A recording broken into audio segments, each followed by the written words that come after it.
대한의사협회 한방특별대책위원회 김형성 위원 연결되어 있습니다. 안녕하세요. 네, 안녕하십니까. 예. 네. 네. 뭐, 좀 전에 다 얘기 같이 들으셨죠? 네, 약간 들었습니다. 그렇죠. 근데 정부가 이제 한의사 분들에게 엑스레이라든지 초음파 기기 사용을 불허했던 그 기존 제도, 이게 사실 불허했다는 그게 아니다라고 이제 좀 전에도 얘기를 하던데요. 그걸 뭐 그 제도를 유지하기로 했다 그러는데 정부 이번 결정에 대해서 어떻게 보십니까? 네, 먼저 이제 국민 건강과 안전한 대한민국을 위해서 네. 다행스러운 일이지만 정부가 새롭게 어떤 결정을 한 것은 아니고요. 네. 기존의 대법원과 헌법재판소의 판결을 다시 확인해 준 것뿐입니다. 네. 국회에서도 무면허 의료행위를 제한하고 있고요. 네네. 사법부에서도 국민 건강에 위해를 줄 수 있고 한의학적 원리에 의해 만들어지지 않은 의료기기는 네. 한의사가 사용할 수 없다고 판결을 내린 바가 있습니다. 네. 자, 그런데 참 이 두 분을 모시고 얘기하는데 너무 상반된 얘기를 하니까 제가 중간에서 상당히 당혹스러운데요. 이 한의사들이 의료기기를 사용하는 거 확대하는 게 반대한 것이 무면허다, 이런 면허가 없는 사람들이 쓰는 거다, 이렇게 보고 계신 겁니까? 예, 일단 뭐 무면허 그 제도 자체도 무면허지만 네. 먼저 현대 의료기기를 사용하고 판독한 것은 엄격한 의과대학 교육과정을 이수하고 의사 면허증을 취득한 사람만이 할 수 있는 어려운 일이기 때문입니다. 네.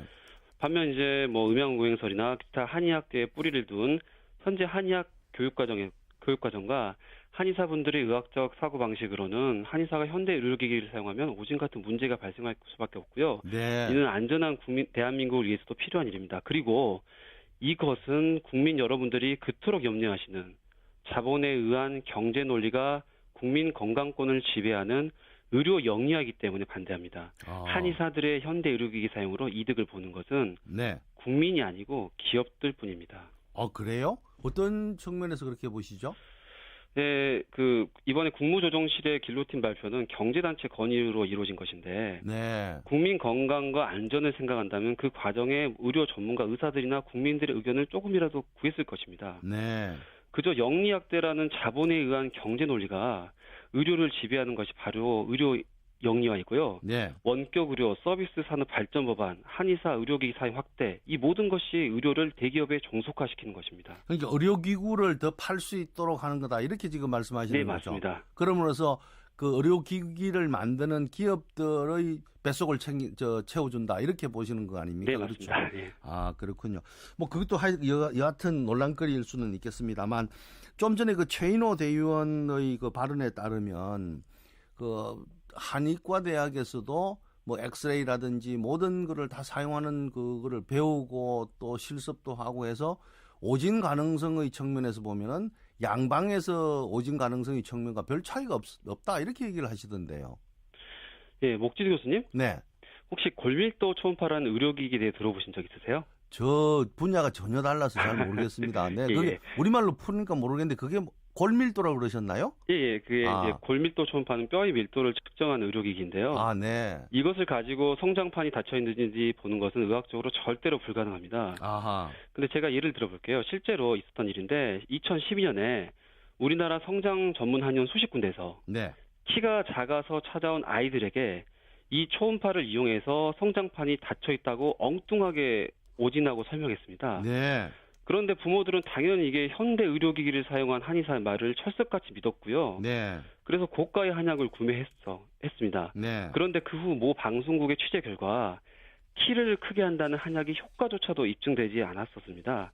이외에도 말이죠. 네. 모 대형 한의원에서 약침이라는 한방 시술로 호전된 사례라고 암 환자의 CT, MRI 전후 사진을 해당 한의원의 홈페이지 전면에 올려서 열심히 홍보를 했었는데 네. 나중에 확인해 보니까 수십 장의 사진 중 약 80% 이상이 좌측 폐와 우측 폐도 구별하지 못할 정도로 엉터리 판독을 했었습니다. 네. 심지어 더 병세가 악화된 환자의 사진을 두고도 호전살이라고 오진 판독하고 거짓 광고를 했었고요. 고등법원에서 판사님들이 이를 인정했습니다. 네. 지금은 일부 극히 한의원에서만 편법으로 현대 의료기기를 사용한데도 정작 이렇게 부작용이 적지 않게 발생했습니다. 네. 그런데 한의사가 아무런 제한도 없이 현대 의료기기를 사용하는 대한민국 미래는 어떻게 되겠습니까? 저는 의료인을 한 사람으로서 너무나 걱정스럽습니다. 그렇군요.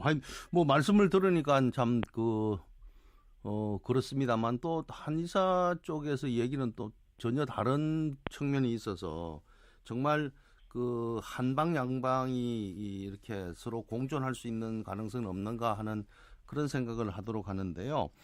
그 한방 쪽에서 주장하는 측면 하나는 이런 것도 있습니다. 그 한의원에서 엑스레이 촬영 같은 게 허용되면은 진료비가 궁극적으로 줄어드는 것 아닌가 뭐 이런 주장이 있는데 그러면서 그 내용을 조금 더 살펴보면은 이 병원에서 찍어서 갖고 가는 데면 비용이 결국 2배 이상 이렇게 드는 것 아니냐. 이 부분은 어떻게 설명할 수 있냐 이런 지적을 하고 있어요. 네, 일단 보건 전문가들은 의료 사고와 오진이 생기면 네. 불필요한 의료비가 증가한다고 입을 모으고 있습니다. 네. 한의사분들이 현대 의료기기를 사용하면 오진 등 의료사고가 날 것이 분명한데 네. 어떻게 국민들의 총 의료비가 감소하겠습니까? 그리고 네. 한의사분들이 크게 잘못 생각하시는 게 환자는 내가 경증 질환이다라고 한의원에 찾아오지 않고 네. 현대 의료기기를 진단만 하면 이 환자는 뭐 경증 질환입니다, 중증 질환입니다 이렇게 나오지가 않습니다. 네. 네.